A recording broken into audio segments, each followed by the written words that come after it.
The Conservative leader, Kemi Badenoch, has accused Keir Starmer of misleading Parliament over the appointment of Lord Mandelson as US ambassador. Now, this is over the vetting process and what the Foreign Office knew about it and what Keir Starmer knew about the vetting process. We'll talk to... we'll hear from Kemi Badenoch in a moment. We'll talk to Sam Coates then. But I should just bring you this from a government spokesperson who has said the security vetting process for Peter Mandelson was sponsored by the Foreign and Commonwealth Office. The decision to grant developed vetting to Peter Mandelson against the recommendation of UK's security vetting, which has appeared in the Guardian newspaper, was taken by officials in the FCDO. Neither the Prime Minister nor any government minister was aware that Peter Mandelson was granted developed vetting against the advice of the UK security vetting until earlier this week. Once the Prime Minister was informed, he immediately instructed officials to establish the facts about why the developed vetting was granted in order to enact plans to update the House of Commons. The government is committed to complying with the humble address in full as soon as possible. Any documentation within the scope of the humble address that requires redaction on the basis of national security or international relations will be provided to the ISC, the Intelligence Committee. This will include documents provided to the Foreign and Commonwealth Office by UK security vetting. Now, we will need to speak to Sam Coates to get clarification on all this in a moment, but this is what Kemi Badenoch had to say a little earlier. The first thing that we need to know is that the Prime Minister misled Parliament. There are three serious concerns here. The first one is that on the 10th of September, the Prime Minister misled Parliament by saying the full due process was followed. If Mandelson failed the security vetting, full due process was not followed. Misleading Parliament is a resigning offence. On the 5th of February, at a press conference in Hastings, the Prime Minister said that Peter Mandelson cleared the vetting process. This is not true. That means he broke the ministerial code by saying something deliberately untrue. He misled the country. And the third thing is that it looks like there's been a cover-up, because we had a humble address in Parliament where we asked for all of the documents. This did not come out then. It's gone to the press. That means that something was being covered up. On each of these three things, we have a resigning offence for the Prime Minister. This is a very serious situation. If he has misled Parliament, as it looks like he has, he should resign.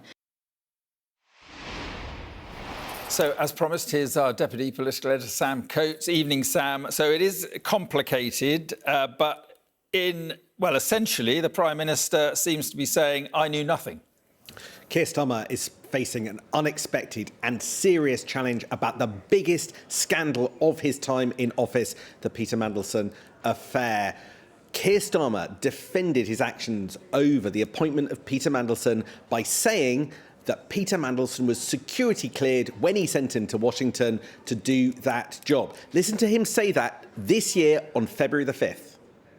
There was then, I should add, security vetting carried out independently by the security services, which is an intensive exercise that gave him clearance for the role, and you have to go through that before you take up the post.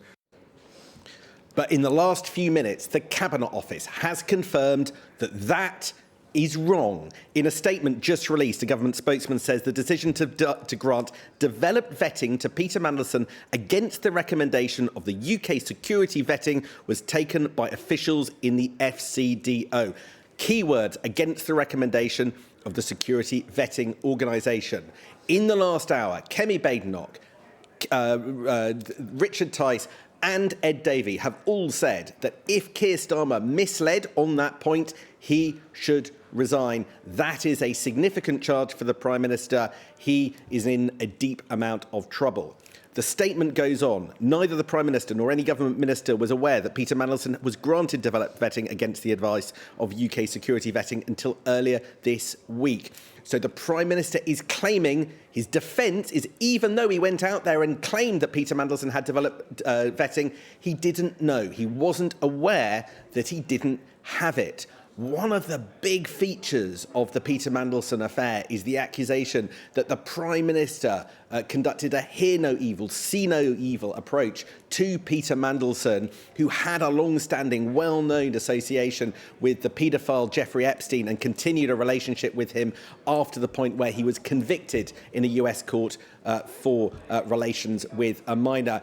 Keir Starmer said that he had reservations about the appointment and checked them out and was later lied to, and that's why he had to sack him last September. But now we know that the checks that Keir Starmer says were made were not made, and Peter Mandelson did not pass them. The statement also says, once the Prime Minister was informed, he immediately instructed officials to establish the facts about why developed vetting was granted in order to enact plans to update the House of Commons. What is going on right now is there is an enormous attempt in Whitehall to try and in some way protect the Prime Minister, who has clearly wrongly said that Peter Mandelson got developed vetting by saying the Prime Minister didn't know and it was all the fault of officials in the Foreign Office, pointing the finger at the lead official in the Foreign Office, Oliver Robbins, who is the senior civil servant in that department. The implication that Ollie Robbins waved through developed vetting against the advice of the official body that's meant to grant it. But the problem remains. Keir Starmer said he got the vetting through. That turns out not to be right. Opposition figures are united that this is a resignation issue for the Prime Minister. This is a live and unfolding story. We'll see where it goes. Right, and Sam, I mean, this statement presumably then won't close this thing down. I mean, it raises more questions. How did the Prime Minister not take a bigger personal sense of responsibility, a greater grip on one of the biggest appointments in the face of a huge amount of controversy? When a whole avalanche of documentation was put in the public domain last month, we saw that Keir Starmer was advised that Peter Mandelson's relationship with Jeffrey Epstein was a major reputational problem for him and for that appointment. Why didn't he do more due diligence personally? Why didn't he speak to Peter Mandelson in advance of the appointment? Why did he go ahead on the basis of reassurances from others? And this is the issue to come to light and come to the fore today, why did he say that Peter Mandelson had got security vetting clearance when he hadn't? Now, saying that the Prime Minister only found out to the contrary in the last few days, which is what the government is saying right now, begs the question, is the Prime Minister in control? Does he have a grip? Why aren't people telling him the truth? Why isn't he pushing further to get to the bottom of things? The question about just how hard the Prime Minister interrogates difficult issues is one that is seriously levelled against him by the opposition in relationship to Peter Mandelson, but is a bigger charge that has dogged his premiership all the way through. He doesn't dig deep enough about the implications of what he does. It will hurt. And this is a moment of peril for the Prime Minister. It is not often that you get all the opposition parties united and certain and firm that if the Prime Minister has misled on the point, on a point of fact, he should resign. That appears to have happened. We have just played you Keir Starmer saying that Peter Mandelson had vetting. The government has confirmed that is wrong. The government now call for Keir Starmer to go. This is a very serious moment.